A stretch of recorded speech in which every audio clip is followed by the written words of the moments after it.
za vreme Chunin ispita.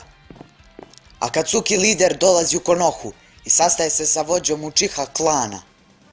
A Uchiha klan je lider tajne grupe Taka. Oni se sastaju u kući Uchiha klana kasno u noć kada nema nikoga. Kada svi spavaju i dogovaraju se o invaziji na Konohu. Lider Uchiha klana, tačnije lider Take, nudi lideru Akatsukija i svim kojima su Akatsukiju ukupno 2 miliona, a da im pomognu da unište Konohu. Lider Akatsukija nije pristao.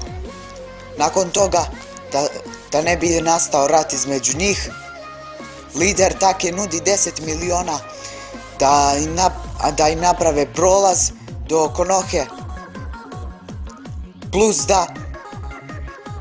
plus će im pomoći da uzmu sve tailse, sve repate zveri. Akatsuki pristaje. Sada počinju da planiraju napad na Hokagea. Kako će to uraditi? Lider Akatsukija je napravio plan. Rekao je, mogli bismo da napadnemo ga kada je kasno u noć. Jeste da će biti mnogo čuvara oko njega, ali nas dvojica smo mnogo jake ninđe i ne moramo voditi sa nama naše članove naših grupa. Lider Take je pristao. Međutim, prisluškavao ih je vođa jednog tima 7, Kakashi. Jonin ih je prisluškavao i sve je preneo Hokageu.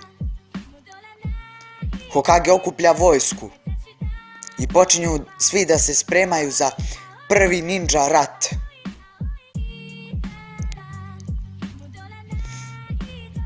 Da li će Akatsuki i lider Take uspeti da ubiju drugog Hokagea?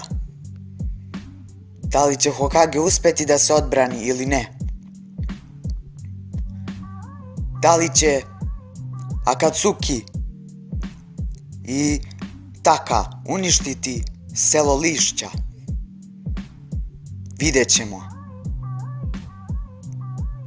Prvi ninja rat 20.